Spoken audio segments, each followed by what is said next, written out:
하나님께 주신 말씀은 느헤미야 2장 11절에서 20절 말씀입니다.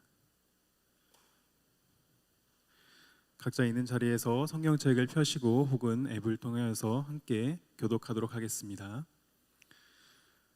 먼저 읽겠습니다. 나는 예루살렘으로 가서 그곳에서 3일 동안 머물렀습니다. 그러던 중 밤에 몇 사람을 데리고 순찰을 나갔습니다. 나는 내 하나님께서 내 마음에 예루살렘을 위해 할 일을 정해두신 것을 아무에게도 말하지 않은 상태였습니다. 내가 타고 있던 말 외에는 탈 것도 없었습니다. 그 밤에 나는 골짜기 문으로 나갔습니다. 용 우물과 거름문으로 향하면서 살펴보니 예루살렘 성벽은 다 무너졌고 성문들은 모두 불에 탄 채로 버려져 있었습니다.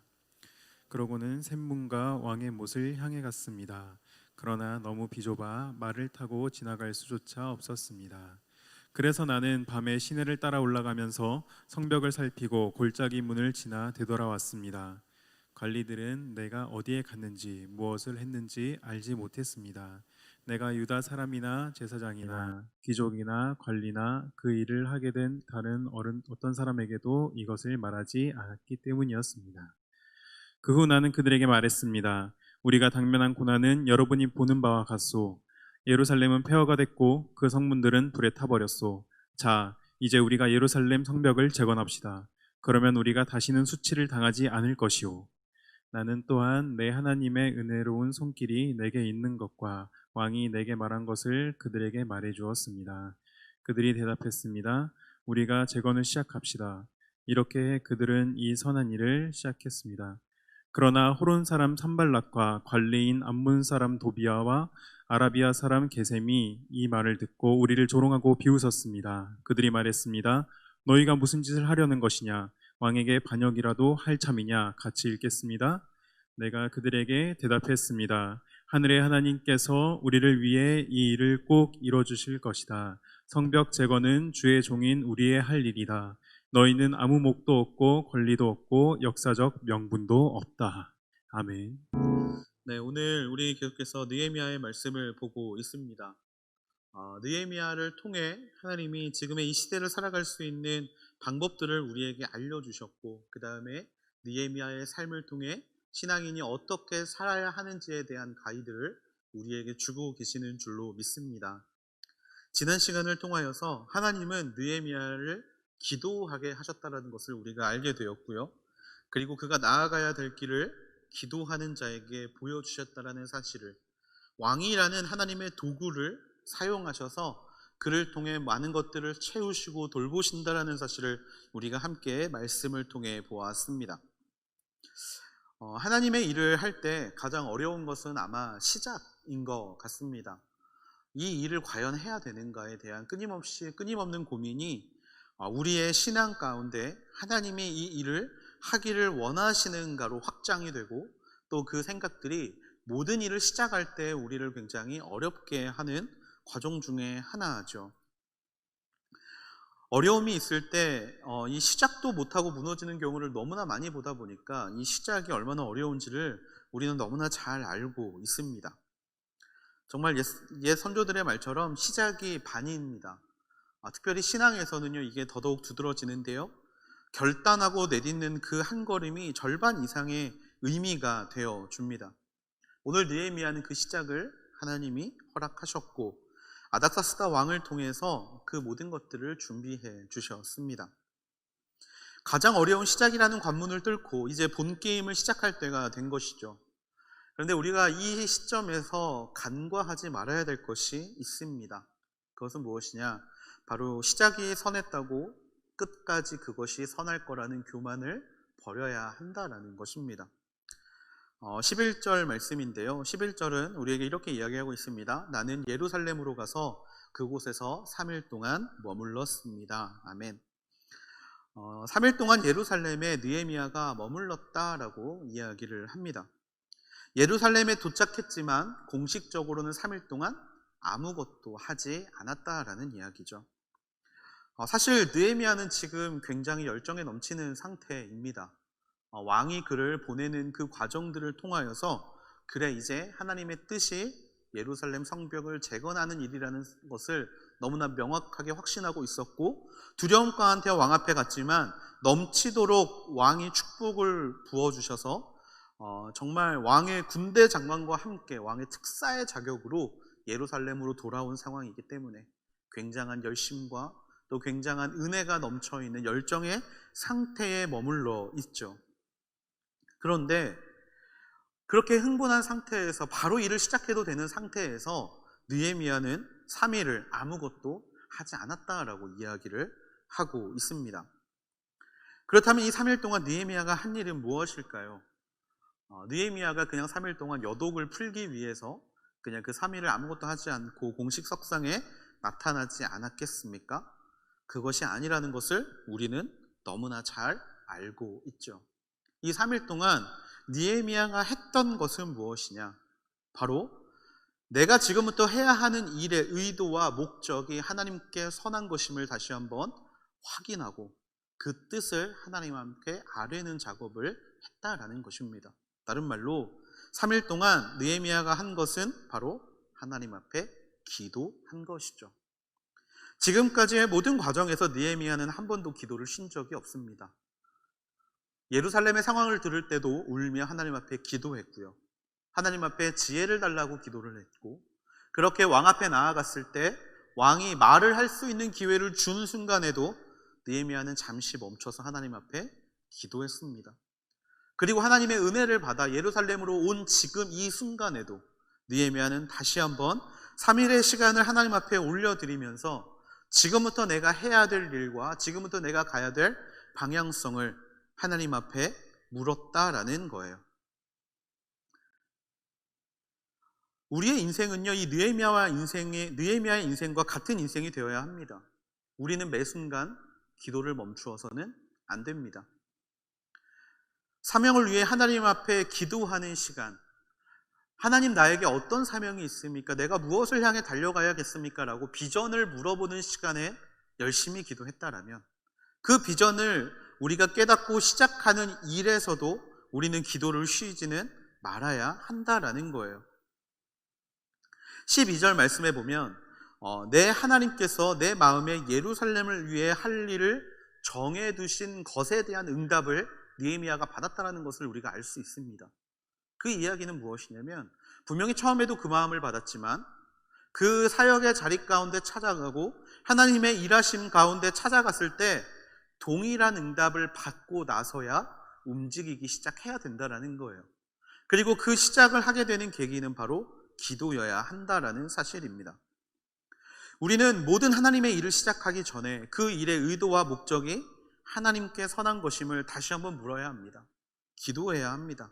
그 일에 대한 하나님의 강력한 임재와 응답이 있을 때 비로소 우리가 움직여야 한다라는 것이죠.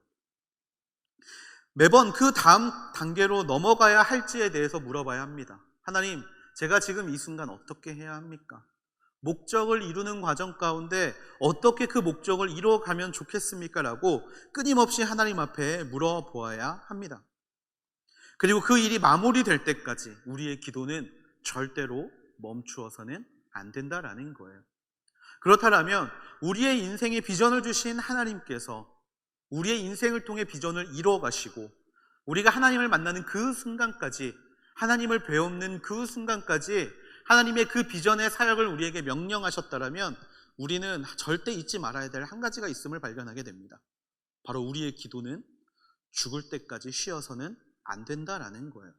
하나님을 만나는 그 순간까지 우리는 우리의 기도를 절대로 멈추어서 안 된다라는 겁니다.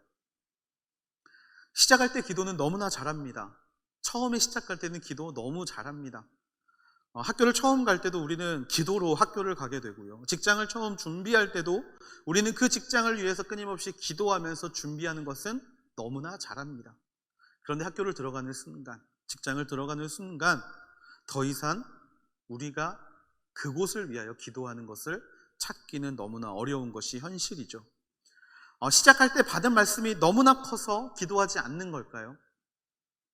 아니면 이미 그곳을 하나님이 나에게 주셨기 때문에 더 이상 기도의 필요를 느끼지 못해서 기도를 못하는 걸까요?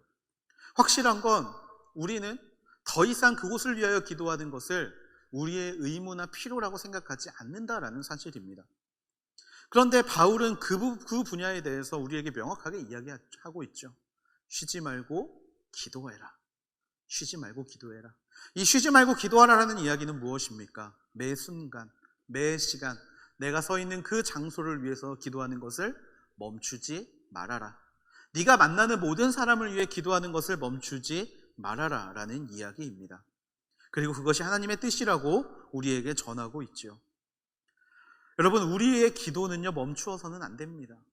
일이 완성돼가고 있다라고 느끼는 시점에서도 우리의 기도는 멈추어서는 안 됩니다. 땅끝까지 이르러 내 증인이 되리라 라고 말씀하신 예수님께서 그 제자들에게 명령을 하시고 하늘나라로 올라가십니다. 그런데 그렇게 명령을 받고 불타는 제자들이 제일 처음 한 것이 기도라는 사실을 우리는 잊어서는 안 됩니다. 열정이 불타고 있다라고 해서, 명령을 받았다라고 해서 즉시 움직이는 것이 먼저가 아니라 즉시 기도하는 것이 먼저임을 우리는 잊지 말아야 합니다.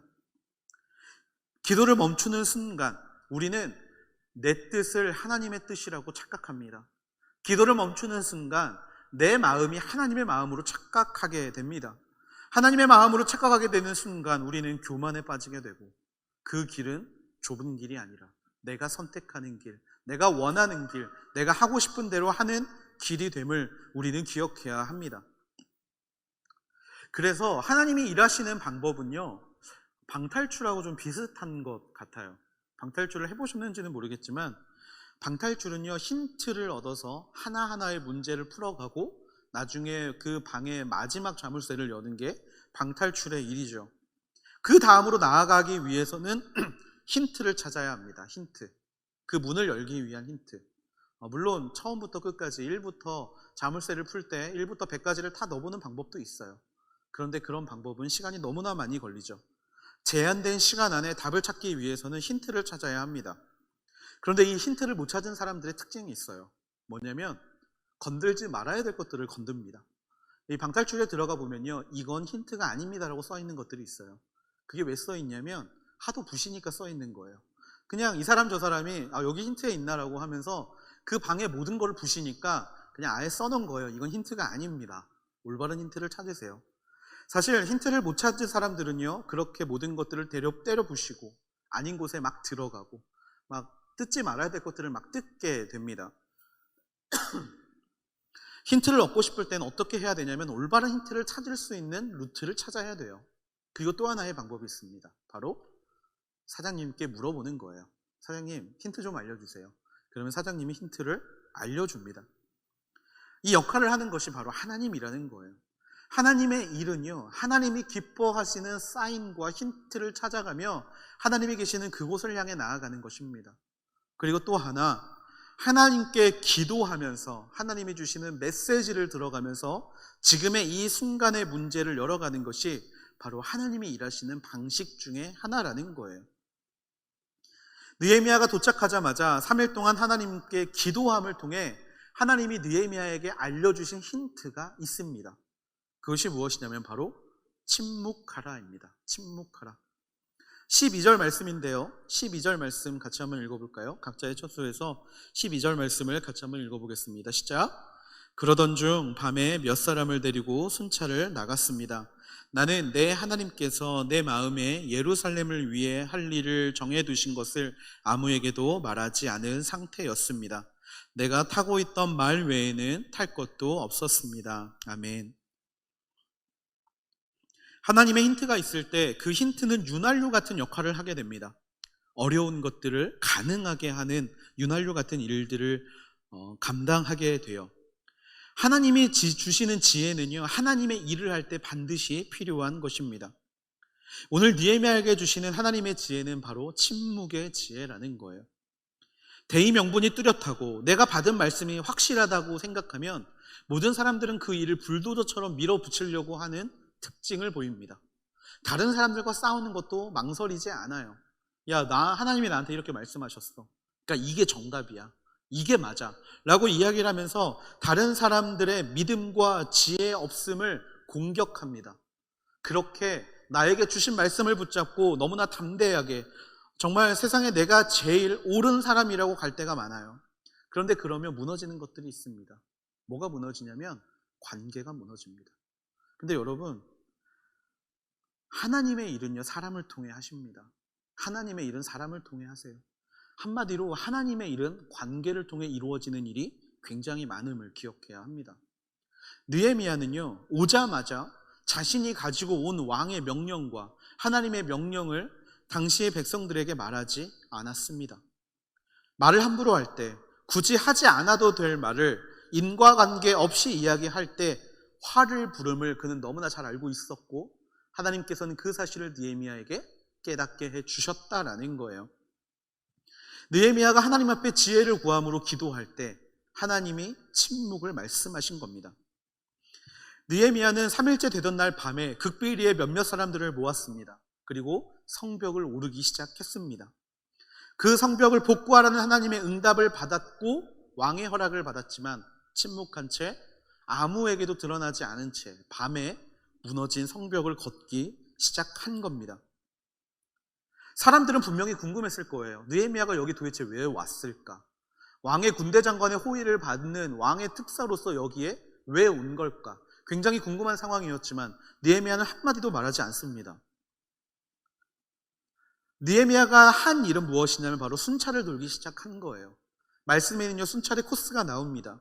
물론 오늘날의 성전의 이름과 이 당시의 성전의 문의 이름이 다르기 때문에 정확히 어디인지는 찾을 수가 없지만 확실한 건 모든 성벽을 돌지 않았다라는 거예요. 순찰의 코스는 이렇습니다. 골짜기 문으로 용 우물을 지나 거름문을 지난 다음에 샘문과 왕의 못을 지나 다시 골짜기 문으로 돌아오는 코스였다라고 성경은 이야기하고 있어요. 확실한 것은요, 이 느헤미야가 갔던 이 땅들은 모든 성벽을 돌진 않았지만 무너져 있었던 성벽이라는 겁니다. 말씀은 뭐라고 이야기를 하고 있냐면 느헤미야가 타고 있는 짐승이 지날 어떤 그런 곳도 없었다라는 이야기를 하므로 이곳이 얼마나 철저하게 무너져 있는지를 우리에게 너무나 잘 보여주고 있지요. 파괴가 너무나 심각했습니다. 길을 막고 있었고 너무나 길이 비좁아서 말을 타고 지나갈 수도 없는 그 길을 느헤미야는 천천히 돌았다라는 거예요. 완전히 무너져 버린 성벽입니다. 처음 자신의 동생인 하나니에게 들었던 대로 모든 것이 완전히 파괴돼 버린 성벽, 모든 것이 무너져 버린 성벽, 140년 동안 아무도 이것을 복구하지 않았던 성벽을 느헤미야는 한 걸음 한 걸음 밟으면서 그것을 통해 주시는 하나님의 마음을 감당했다라는 거예요. 눈으로 확인할 때 찾아오는 현실은 참담함입니다. 이 정도로 무너졌구나. 이 정도로 철저하게 무너졌구나. 그 마음. 느헤미야를 침묵하게 하신 하나님의 이유가 바로 여기에 있었다라는 거예요. 왜 이것이 하나님의 지혜이냐면 무너진 성벽만큼 무너져 버린 것이 또 있었습니다. 그것이 무엇이냐면 바로 이스라엘 백성들의 마음이었다라는 거예요. 이스라엘 백성들은요, 130년 동안 성벽이 회복되겠지라는 희망을 가지고 살아왔습니다. 수많은 선지자들의 이야기를 들었을 때 분명히 하나님이 회복시켜 주신다라고 하셨던 성벽인데 10년이 지나고 20년이 지나고 40년이 지나고 100년이 지나는 동안 성벽이 회복되지 않았던 거예요. 그들이 성벽을 회복하려고 노력하지 않았겠습니까? 아니요. 노력을 했습니다. 할 때마다 그런데 번번이 실패한 거예요. 에스라 4장 12절과 13절에는요, 이스라엘 백성들이 성벽을 복구하려 했을 때 나타나는 반대에 대한 이야기가 나옵니다. 에스라서 4장 12절과 13절 말씀인데요. 많은 방백들이 이스라엘 성벽 짓는 것을 보고 페르시아의 왕에게 편지를 보내 이렇게 말합니다. 왕께 알려드립니다. 왕으로부터 우리에게 올라온 유다 사람들이 예루살렘으로 갔습니다. 그들은 반역을 일삼던 악한 성을 다시 세우고 있습니다. 그들은 성벽을 세우고 기초를 재건하고 있습니다. 왕께서 아셔야 할 일은 만약 예루살렘에 성이 세워지고 성벽이 재건되면 그들이 더 이상 조공이나 관세나 조세를 내지 않을 것입니다. 그러면 왕실 예산에 막대한 손실이 있을 것입니다. 라고 이야기하면서 이들이 반역을 일으키려고 지금 성벽을 재건하고 있다라며 페르시아 왕에게 이것을 짓지 못할 명분을 계속해서 공급하고 있었다라는 거예요. 이 이야기를 들은 페르시아 왕은 어떻게 행동합니까? 성전 그리고 성벽 공사를 멈추게 합니다. 이런 반대가 계속해서 있어 왔었던 거예요. 140년 동안. 여러분, 우리는 한 번, 두 번, 길게 말하면 7전 8기라고 이야기를 합니다. 그리고 조금 더 선심을 쓰면 10번 찍어서 안 넘어가는 나무가 없다라고 이야기를 해요. 10번 정도의 실패, 그냥 웃으면서 넘어가지만 이스라엘은요 140년 동안 실패를 해왔던 거예요. 완전히 마음이 무너져 버린 겁니다. 이스라엘에게 있는 이 실패의 경험, 이 실패의 경험을 누가 아셨느냐? 바로 하나님께서 아셨다라는 거예요. 그런 실패를 안고 있었던 사람들에게 느헤미야가 찾아와서 자, 이제부터 우리가 성벽을 재건합시다. 우리가 다시 이제부터 이거를 시작해 봅시다라고 말할 때 그들의 반응은 어떻겠습니까? 아니요, 140년 동안 해봤습니다. 하지만 되지 않더라고요. 열심히 해봤는데 되지 않더라고요. 라고 반응할 수밖에 없는 것이죠. 할 수 없다라는 무력감. 그리고 하나님은요 그 사실을 느헤미야에게 너무나 명확하게 알려주시기 위해서 느헤미야에게 침묵을 강요하시는 것이죠. 절망 속에서는 희망이 절대로 필 수가 없습니다. 그래서 하나님은요 느헤미야를 통해, 기도하는 느헤미야를 통해 제일 먼저 하신 일이 있습니다. 바로 절망이 아니라 희망을 갖게 하는 일이 그것입니다. 느헤미야가 왕의 허락을 가지고 왔다고 한들 사람들은 그 일이 가능할 거라고 믿지 않았을 것입니다. 왜? 또 대적자들이 방해할 것이기 때문에. 그래서 느헤미야는 그 일을 먼저 이야기하지 않습니다. 느헤미야는 사람을 통해 일하시는 하나님의 그 일하시는 계획을 깨닫게 되고 이때부터 사람의 마음을 바꾸기 위해 노력합니다. 자신이 무슨 일을 하러 온 사람이라고 먼저 이야기하면 그것이 목적이 되어서 모두가 어쩔 수 없이 따르게 되기 때문에 그들에게 그것을 먼저 이야기하는 것이 아니라 먼저 그들에게 비전을 선포하게 되는 것이죠. 17절 말씀입니다. 17절 말씀 각자의 처소에서 같이 한번 읽어보겠습니다. 시작. 그 후 나는 그들에게 말했습니다. 우리가 당면한 고난은 여러분이 보는 바와 같소. 예루살렘은 피의 폐허가 됐고 그 성문들은 불에 타버렸소. 자, 이제 우리가 예루살렘 성벽을 재건합시다. 그러면 우리가 다시는 수치를 당하지 않을 것이요. 아멘. 자신이 그 일을 하러 온 사람이라는 것을 내세우기 이전에 우리가 먼저 이 일을 해보자라는 비전을 제시합니다. 이게 어떤 의미냐면요, 우리는 할 수 없어라고 생각하는 사람들의 마음 가운데 할 수 있다라는 씨앗을 뿌리는 일입니다. 여러분, 비전을 선포할 때 가장 먼저 해야 되는 일이 있습니다. 그것은 바로 현실의 인정입니다. 여러분, 우리는 꿈을 꾸며 사는 존재들이죠. 우리의 꿈은 어떻습니까? 지금의 내 모습은 생각하지 않습니다. 다만 다가올 미래에 대해서 막연하고 낙관적인 환상을 갖는 것이 보통의 꿈입니다. 하지만 여러분, 비전은요 무엇이냐면 지금 나의 처한 현실을 인정하는 것이 비전의 시작입니다. 비록 내가 가진 것이 아무것도 없지만, 비록 내가 지금 준비되어 있는 것이 없지만 이런 나를 통해 일하실 하나님을 바라보는 것이 비전이라는 거예요. 그래서 느헤미야는 그들의 현실을 먼저 말합니다. 꿈을 먼저 말해줄 수 있었어요. 자, 같이 성벽 재건해 봅시다. 하지만 그들의 처해 있는 현실을 모른 채 그것을 이야기를 할 때 그의 마음은 움직이지 못한다는 걸 너무나 잘 알고 있었던 겁니다. 그래서 구체적으로 느헤미야에게 백성들에게 현실을 이야기해요. 성경에는 짧게 나온 현실의 이야기지만 느헤미야가 이야기한 현실의 내용은 보다 구체적이었습니다. 왜냐하면 바로 그가 3일이 지난 이후부터 성벽을 돌았기 때문이에요. 파쇄된, 완전히 무너져버린 성벽을 하나하나 돌면서 이스라엘 백성들의 아픔을 곰씹으면서 그것을 놓고 얼마나 무너져버렸는지에 대해 백성들에게 이야기한 겁니다. 내가 그냥 와서 성벽을 세우자고 꿈만을 주는 사람이 아니라 너희의 어려운 현실을 직접 보고 그것을 너희와 함께 공유하면서 내가 이곳에서 너희와 함께 성벽을 짓겠다라고 선포하는 거예요. 그래서 느헤미야의 단어의 선택은 너희가가 아니라 우리가가 되는 겁니다. 나도 동참하겠다, 나도 함께 하겠다 라는 이야기를 백성들에게 전한 거예요. 우리들과 함께 하기 위해 온 사람, 우리들의 어려운 현실을 직접 돌아보고 공감해주는 사람, 그런 사람들이 왔을 때 여러분 마음을 열지 않을 수 있겠습니까? 백성들의 마음이 여기에서부터 열리기 시작하는 거예요.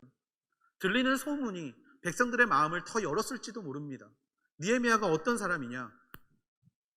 아닥사스다 왕의 술 맡은 관원장이다. 왕의 측근이다. 궁전에서 편하고 안락하게 살 수 있는 사람이다. 그런데 그가 와서 우리와 함께 한다고 한다. 여러분 이거 무언가 좀 비슷하지 않습니까? 복음과 비슷합니다. 하나님 보좌의 우편에 앉아 계셔서 세상의 모든 만물의 영광을 받으실 수 있는 예수님이 본인에겐 아무런 득도 이득도 없지만 이 땅 가운데 오셔서 우리와 함께 준다라는 사실, 임마누엘의 하나님은 여러분 우리가 들을 때 너무나 기쁜 소식 아닙니까? 그리고 그 소식으로 인해 우리의 마음이 열린 것처럼 이스라엘 백성들이 그런 느헤미야가 우리에게 와서 우리에게 공감이 되어주고 함께 이 성벽을 위해 노력해준다라는 그 사실이 그들의 140년 동안의 절망을 다시금 희망으로 싹트게 했다라는 겁니다. 그리고 그 희망을 바탕으로 느헤미야는 다시 한번 백성들에게 선포하는 거예요. 우리가 예루살렘 성벽을 재건하자. 그리고 이 이야기를 하기 위해 했던 침묵은 바로 그들에게 공감의 시간이 되어 주었고 그들의 절망이 희망으로 변하게 되는 계기가 되어 주었다라는 사실입니다. 18절 상반절 말씀입니다. 나는 또한 내 하나님의 은혜로운 손길이 내게 있는 것과 왕이 내게 말한 것을 그들에게 말해 주었습니다. 자, 백성들의 마음 가운데 비전의 희망이 싹트는 것을 본 느헤미야가 거기에 쐐기를 받는 말을 전합니다. 그 말은요, 하나님이 나에게 말씀하셨다. 하나님이 우리와 함께 하신다라는 사실과 더 백성들의 마음 가운데 어떻게 보면 현실적인 말, 왕이 이것을 허락했다라는 말. 이 두 가지를 자기가 이 땅 가운데 온 이유를 맨 마지막으로 말함으로 인해서 그렇게 싹튼 백성들의 마음이 꽃 피울 수 있는 쐐기를 받게 되었다라는 것이죠. 그러자 어떤 일이 벌어집니까? 18절 하반절 말씀입니다. 각자의 초소에서 같이 한번 읽어보겠습니다. 시작. 그들이 대답했습니다. 우리가 재건을 시작합시다. 이렇게 해 그들은 이 선한 일을 시작했습니다. 아멘. 그러자 사람들이 자발적으로 일어나기 시작한 겁니다. 그래요. 한번 해봅시다. 우리가 해봅시다. 우리가 같이 해봅시다. 내가 하겠습니다. 내가 한 사람이 되겠습니다. 라는 고백이 아닙니다. 우리가 재건을 시작합시다. 함께 해봅시다.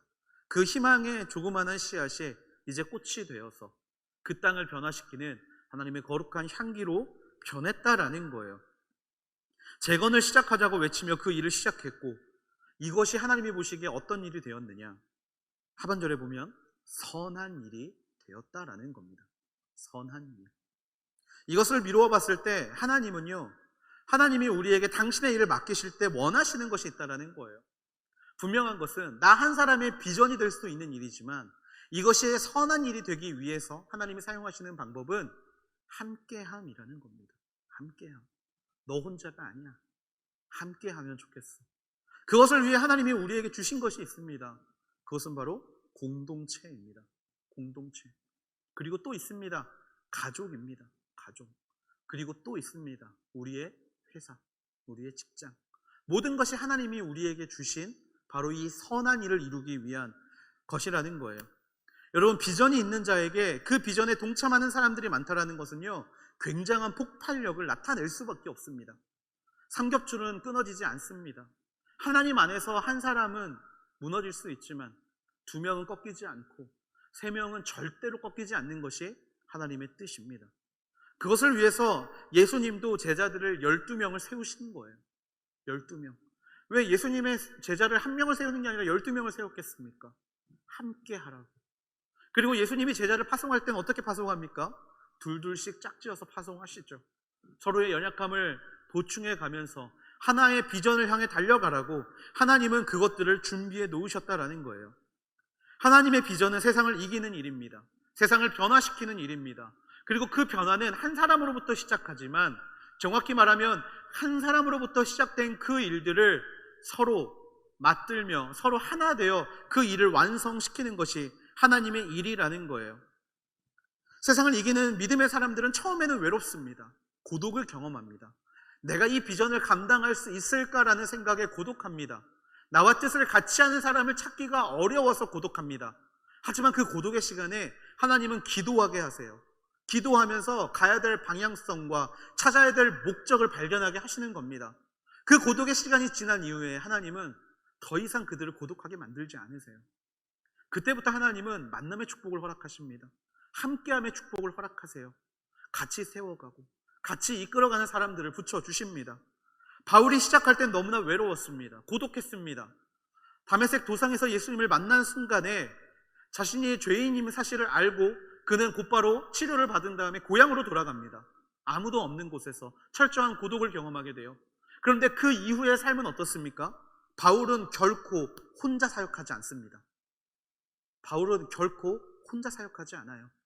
디모데를 데리고 다니고 실라를 데리고 다니고 누가를 데리고 다니고 그들과 함께 하나의 비전을 향해 달려가게 된다라는 거예요. 여러분, 우리가 이 사실을 기억해야 합니다. 여러분, 그것을 우리의 삶에 적용시켜 보면 우리에게 주어진 공동체를 우리는 하나님이 우리의 비전을 이루기 위해 주신 선물임을 절대로 잊지 말아야 한다라는 사실이에요. 여러분, 우리에게 주신 공동체의 최소 단위가 있습니다. 그것은 바로 순모임입니다. 순모임. 여러분, 이 순모임을 더욱더 사랑할 수 있는 우리 하늘대학교 되기를 주님의 이름으로 축복합니다. 하나님이 왜 우리에게 순모임을 주셨겠습니까? 비전의 폭발력을 가지라고 우리에게 주신 거예요. 비전의 폭발력을 가지라고. 그러면 우리가 순모임에서 해야 될 일이 무엇입니까? 한 주간 실패했던 일을 나누는 것이 순모임이 아닙니다. 한 주간 넘어지는 일을 나누는 게 순모임이 아닙니다. 한 주간 나의 신세한탄을 하는 것이 순모임이 돼선 안 된다라는 거예요. 여러분, 비전의 폭발을 이루기 위해서는요, 순모임에서 우리는 비전을 나누어야 합니다. 말씀의 능력을 나누어야 합니다. 그 일에 동참할 사람들을 모아야 합니다. 그래서 함께 기도하고 함께 하나님 앞에 나아감을 통하여서 결국에 폭발시키신 하나님을 경험하는 장소가 순모임의 장소가 되어야 해요. 그 이야기는 무슨 이야기입니까?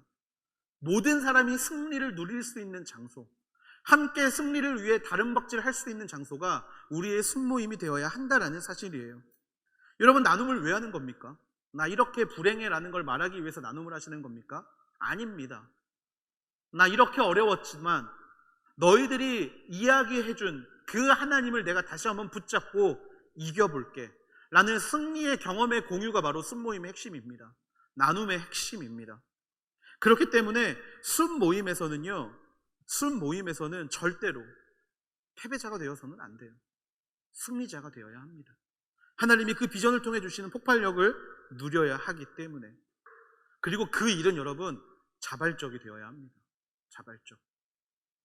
느헤미야가 처음부터 하나님의 뜻을 이야기하고 왕이 허락해줬다는 이야기를 하면서 모든 사람들을 성벽 재건하는 것에 동원시킬 수 있었습니다. 그는 할 수 있었어요. 하지만 그는 그렇게 하지 않아요. 왜? 자발적 참여가 없다라면 변화가 일어나지 않기 때문입니다. 변화가 일어나지 않기 때문이에요. 여러분, 지금까지 순모임의 모든 방향성과 권한을 순장님에게 맡겨뒀다면 오늘 이 시간 이후로 여러분이 진행하는 모든 순모임에 여러분이 먼저 자발적으로 참여할 수 있게 되기를 주님의 이름으로 축복합니다. 자발적으로 참여하면 변화할 수 있습니다. 그들이 자발적으로 참여했을 때 140년 동안 이루어지지 않았던 성벽의 재건의 역사가 단지 52일 만에 이루어지는 하나님의 역사가 일어났다는 사실을 우리는 잊어서는 안 됩니다. 여러분, 그동안 10수년간 해왔던 순모임에 아무런 변화가 없었고 은혜가 없었고 승리가 없었다라면 여러분이 지금 이 순간 결단하고 자발적으로 그곳에 가서 함께 비전을 나누는 여러분의 이 신앙의 경험이 몇 주 안에 여러분의 순모임을 바꾸게 될 줄로 저는 확신합니다.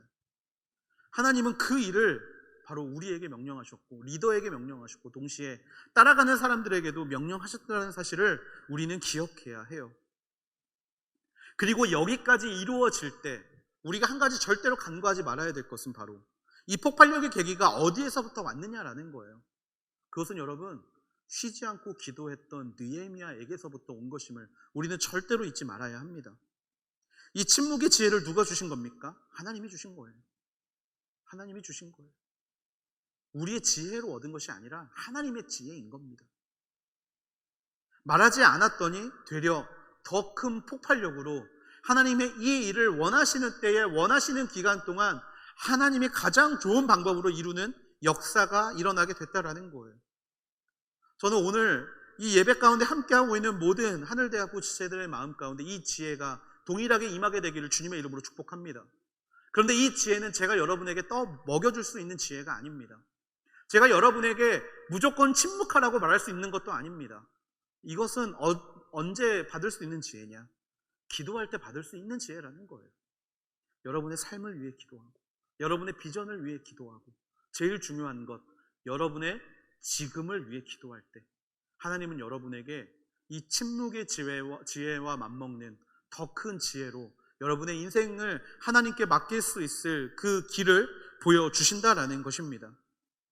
여러분, 선한 일은요, 우리의 계획과 노력으로 완성되는 것이 아닙니다.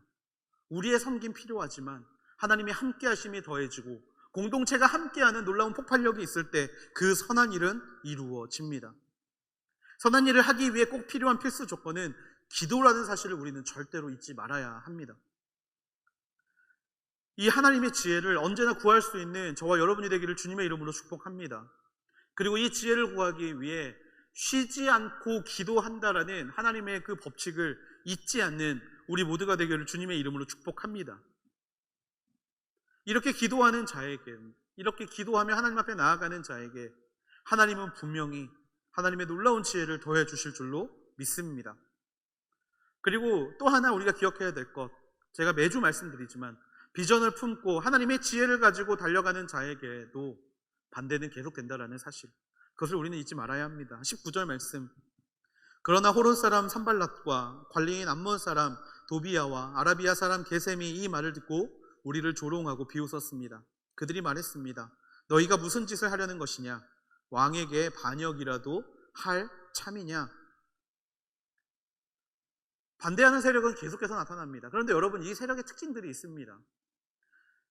암몬 사람 도비야라는 사람, 여러분 이 사람의 이름을 보면요 굉장히 재밌는 것을 발견할 수 있어요. 암몬 사람입니다. 이방인이에요. 그런데 이름은 유대인의 이름입니다. 왜일까요? 이름의 뜻은 너무나 좋아요. 네, 도비야. 네, 야는 하나님을 가리키고, 네, 토비는 은혜, 지혜를 가리킵니다. 하나님의 지혜, 하나님의 은혜. 이름은 참 좋지요. 근데 이 사람이 왜 암몬 사람 도비야인 줄 아십니까? 암몬 사람이지만 자기가 유대에서 활동하려면 유대 사람의 이름을 갖는 것이 좋다라고 생각하기 때문입니다. 도비야뿐만이 아니에요. 산발랏도 그렇고요. 게셈도 마찬가지입니다. 한마디로 기회주의자적인 사람이에요. 기회주의자적인 사람. 여러분, 이들의 비난은요 분명한 건 계속 될 겁니다. 계속 우리의 인생 가운데 찾아올 거예요. 이에 대한 느헤미야의 대답을 보면서 여러분 무너지지 않게 되기를 축복합니다. 20절 말씀이에요. 각자의 처소에서 같이 한번 읽어보겠습니다. 시작. 내가 그들에게 대답했습니다. 하늘의 하나님께서 우리를 위해 이 일을 꼭 이뤄주실 것이다. 성벽 제거는 주의 종인 우리의 할 일이다. 너희는 아무 목도 없고 권리도 없고 역사적 명분도 없다. 아멘. 그들의 대처하는 느헤미야의 자세를 한번 봅시다. 첫 번째는 하나님의 일이기 때문에 반드시 이루어질 것이다입니다. 하나님의 일이기 때문에 반드시 이루어질 것이다. 시작도 하나님이 시키셨고 과정도 하나님이 도우셨고 지혜를 주심으로 하나 되게 하시는 것도 하나님이시니까 이 일은 반드시 이루어질 것이다. 이것은 다른 말로 무슨 말입니까? 세상의 말에 흔들리지 말라라는 이야기입니다. 두려워하지 말라라는 이야기입니다. 이미 게임은 끝났다라는 이야기입니다. 그리고 대처하는 두 번째 자세입니다. 이것은 하나님의 종의 의무이고 비전이기 때문에 반드시 이루어질 것이다. 여러분, 이 안에 정말 놀라운 법칙이 하나 담겨져 있어요. 그것이 무엇이냐면 하나님이 원하시는 일에 내가 동참하게 되는 순간 그 일은 반드시 이루어진다는 사실입니다. 여러분, 하나님의 뜻이 미루어지는 장면들을 참 많이 봤을 거예요. 참 많이 보았을 겁니다. 하나님의 때가 열매 맺지 못해서 더욱더 뒤로 밀리는 상황들 우리 너무나 많이 보았죠.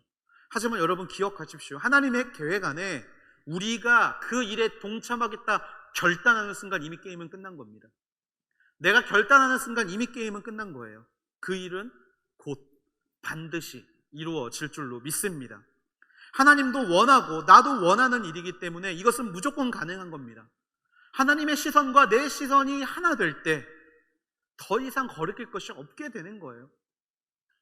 그 일은 지금 반드시 이루어질 것이라는 믿음, 이것이 느헤미야가 그들을 대적할 수 있었던 이유였다라는 거예요.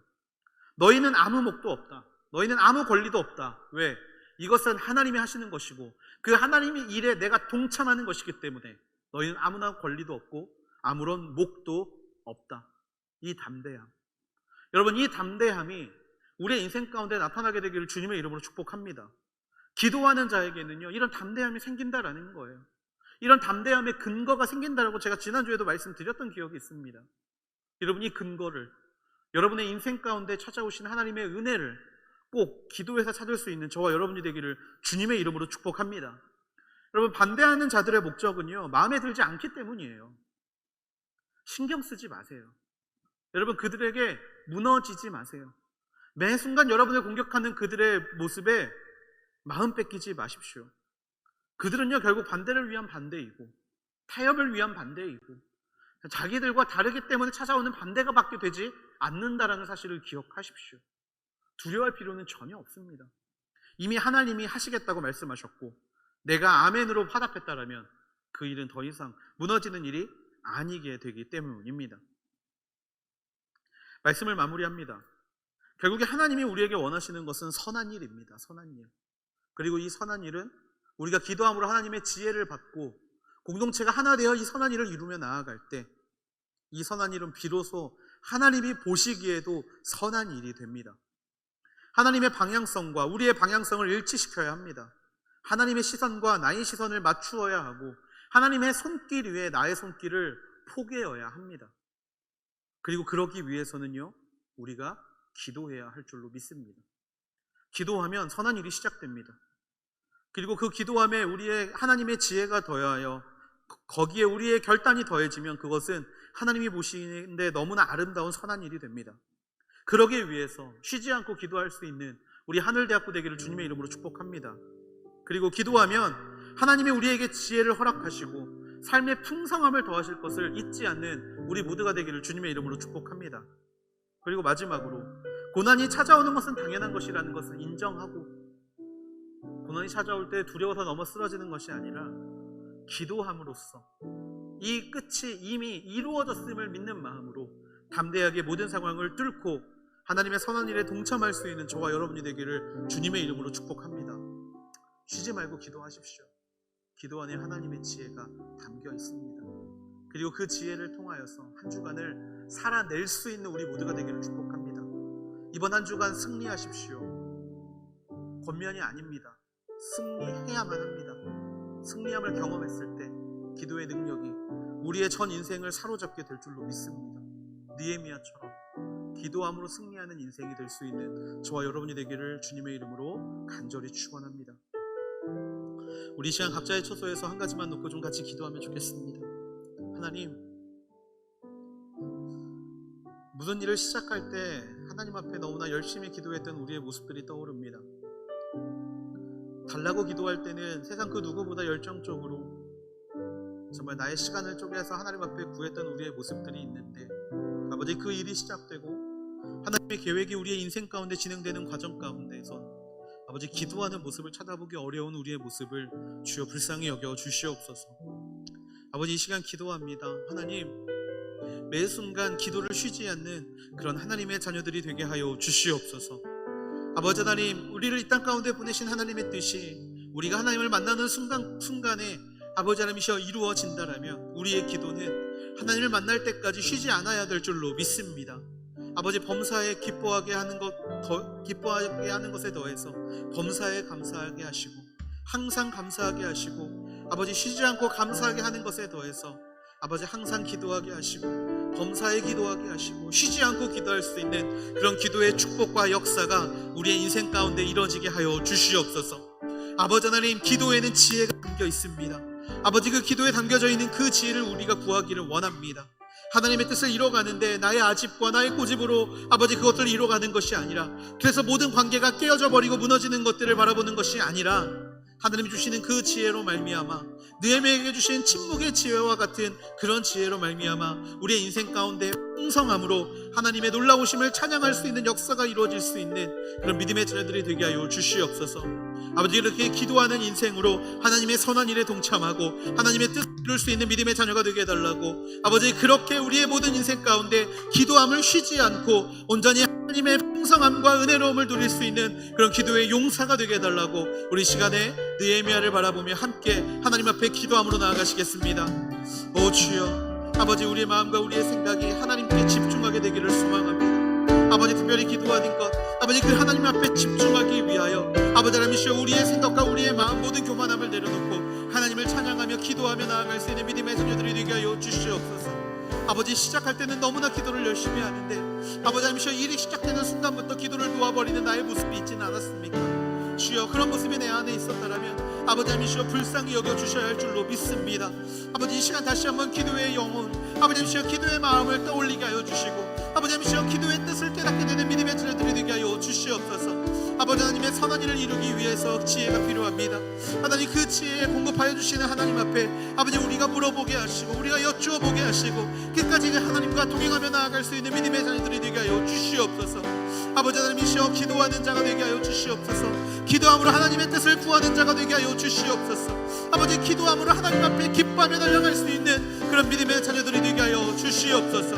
아버지, 주 선한 뜻을 이뤄가며 아버지 하나님이시여, 기도를 놓아버리지 않게 하여 주시고 아버지, 나의 교만한 생각들과 나의 마음대로 살아가는 인생들이 아니라 언제나 하나님 앞에 기도함으로 모든 것들을 받아 아버지, 매 순간 말씀에서 치우치지 않는 인생으로 살아갈 수 있는 그런 하나님의 자녀들이 되게 하여 주시옵소서.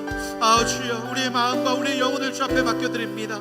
아버지, 나의 교만함을 내려놓게 하여 주시고 언제나 하나님의 선하심과 하나님의 위대하심과 하나님의 놀라운 역사만을 바라보며 나아갈 수 있는 그런 믿음의 자녀들이 되게 하여 주시옵소서. 아버지, 모든 일을 감당하게 하시고 아버지, 모든 일을 생각하게 하시고 모든 일을 하나님 뜻 안에서 아름답게 이뤄갈 수 있는 믿음의 시간들이 아버지, 우리의 인생 가운데 충만하게 넘칠 수 있도록 주여, 우리의 모든 인생들을 붙잡아 주시옵소서. 사랑이 많으신 아버지 하나님, 매일의 인생 가운데 아버지 하나님이시여, 언제나 기도를 쉬지 않는 믿음의 자녀들이 되게 하여 주시옵소서.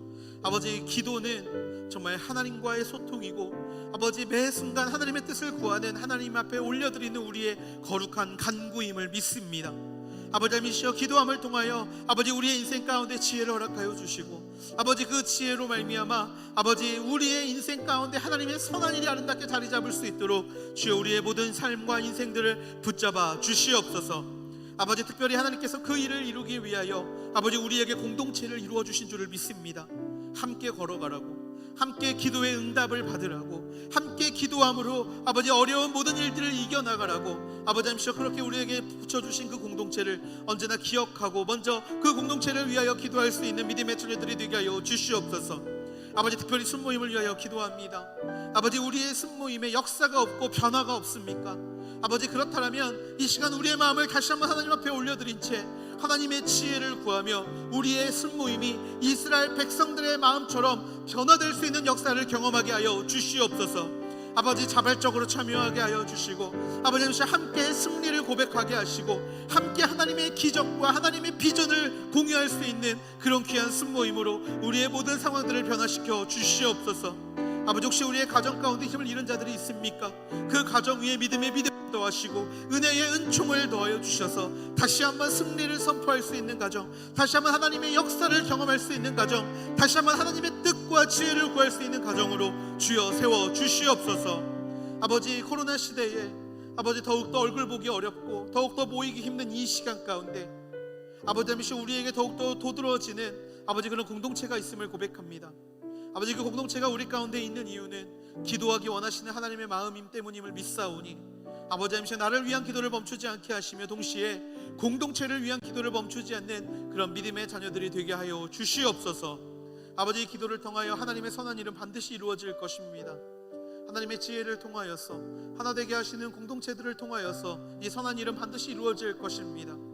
아버지 하나님, 이 선한 일이 아버지 하나님의 뜻대로 온전하게 이루어질 수 있도록 끝까지 기도로 서포트할 수 있는 우리들이 되게 하여 주시고 참여하고 있는 자들에게는 명확한 사명감과 아버지 하나님, 하나님 앞에 기도함으로 매 순간을 이겨나갈 수 있는, 달려갈 수 있는 능력 또한 더하여 주실 줄로 믿사오니 주여, 모든 자들의 머리 위에 하나님의 손으로 안수하여 주시옵소서.